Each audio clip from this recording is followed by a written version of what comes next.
very good afternoon to you. Welcome to Lunchtime News, coming to you live and direct from the Newsfirst studios here in Colombo. I'm Bernadine Jai Singha. Let's now take a look at headlines.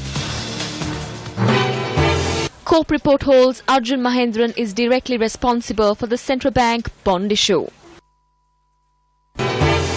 Media institutions that reported on COPE investigations should be summoned before the committee, says State Minister Sujiva Senasinghe.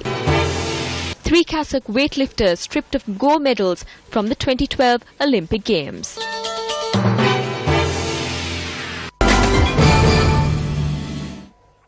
The COPE report on the controversial treasury bond issue of the Central Bank of Sri Lanka has found former Governor of the Central Bank Arjun Mahendran accountable of the bond scam. Chairman of COPE made the announcement when he tabled the report in Parliament today.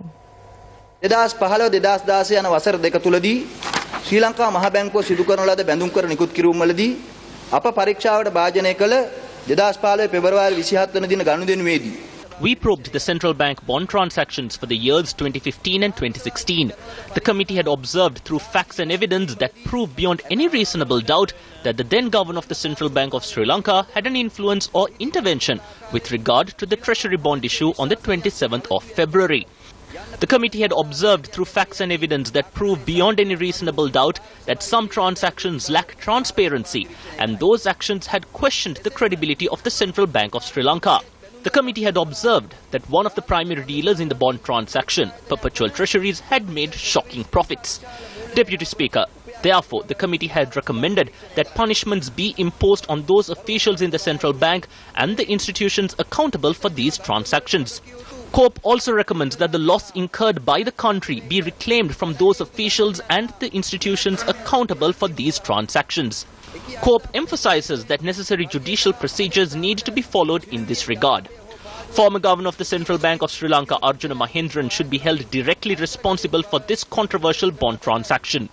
COPE recommends legal action be taken against those officials of the central bank. COPE recommends for the creation of a proper mechanism that would ensure transparency and credibility in such bond transactions. COPE recommends amendments be made to the certain respective laws and regulations on this matter.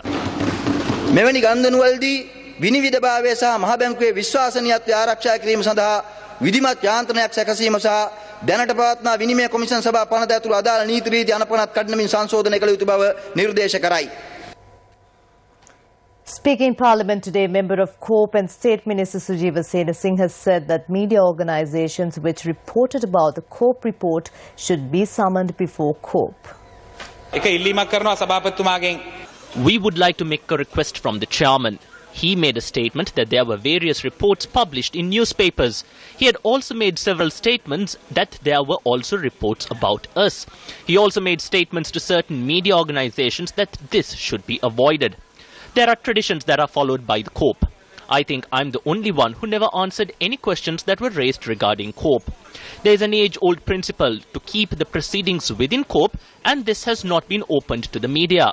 I would like to request, since powers are vested in him, and we have also requested to him thrice or 4 times before about the publications on newspapers with regard to COPE.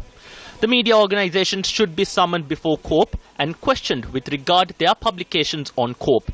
That is our right. Therefore, I would like to request, specially, the chairman had specifically mentioned that this is nothing to do with us, but the work of the media. That shouldn't be it.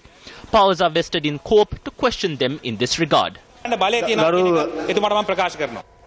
Meanwhile, UPFA MP Veerakumar Dissanayake questioned Prime Minister Ranil Wickremesinghe with regard to former Central Bank Governor Arjun Mahendra's departure to Singapore last afternoon.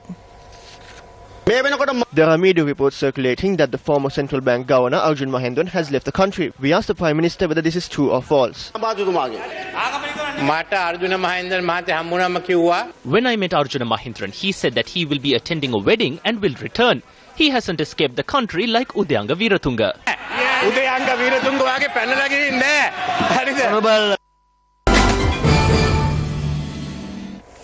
People across the country have organized events to express their joy and appreciation for the decision made by Maharaja organization to continue the Gam Matha initiative. People who receive the facilities of drinking water, roads, bridges, culverts, common facilities and community centres during the past 100 days have organised events across the country. This is how residents of Egorapiti expressed their appreciation to News First.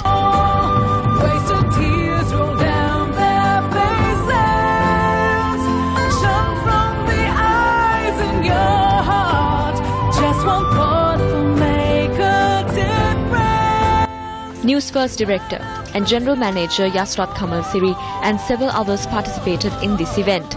The milk collection centre, which was built under the government, the 100-day initiative, was opened on the 99th day. More than 300 dairy farmers will be benefited from this milk collection centre. On behalf of that, they invited the News First team and expressed their joy. By organising this event, they requested to continue this initiative to end the grievances of many people.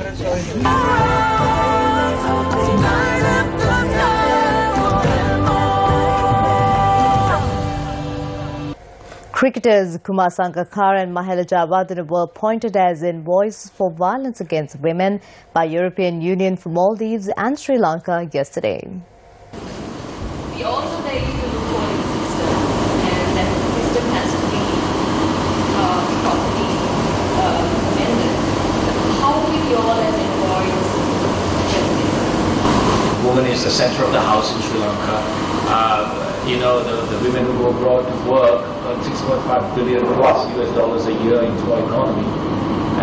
And still here we are in the 21st century trying to address something that is fundamentally flawed in our society. So we started off having awareness campaigns, educating not just others but ourselves, and also being part of actual change to work with organizations, individuals, NGOs, government, arms, schools, and the people of Sri Lanka to ensure that there will be the loophole that is closed, there will be change, there will be recognition, there will be steps and methods and mechanisms put in place to ensure that there is something that is done concretely to better the status of the woman in Sri Lankan society.